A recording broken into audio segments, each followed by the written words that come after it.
दर्शकवृन्द दुर्गा प्रसाई आफै गाडी चलाएर अगाडि बढ्दै हुनुहुन्छ। निकै नै अप्रिय अवस्था देख्न सक्छौं हामी। यहाँ प्रहरीले अश्रु ग्यास चलाएको छ।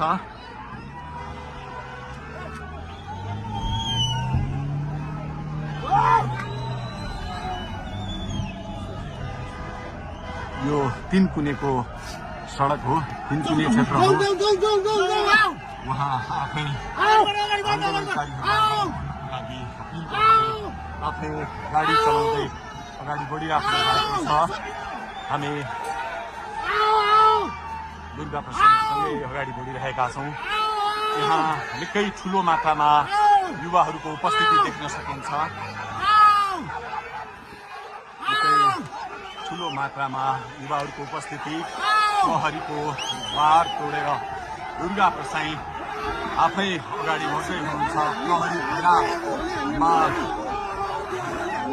प्रहरीलाई गाडीले पेलेर दुर्गा प्रसाई अगाडि बढ्दै हुनुहुन्छ। हामी अगाडि बढ्दैछौँ। जहाँ कसैले रोक्न सक्ने अवस्था छैन। दर्शकवृन्द प्रहरीलाई दुर्गा प्रसाई पेलेर अगाडि बढिरहेको भएको छ। प्रहरी गाडीको चाबी खोज्न लागिपरेको छ र दुर्गा प्रसाईले प्रहरीको क्लियर तोडिसक्नु भएको छ र अब अगाडि सशस्त्र प्रहरीको टोली रहेको छ।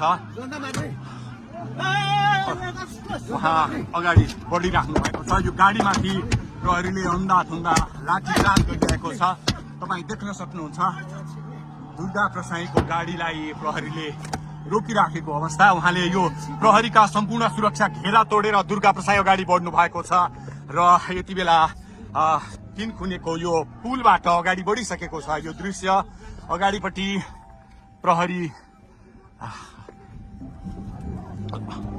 प्रहरीका यी घेरा तोडेर दुर्गा प्रसाई अगाडि बढिराख्नु भएको छ। हामी दृश्य देख्न सक्छौं।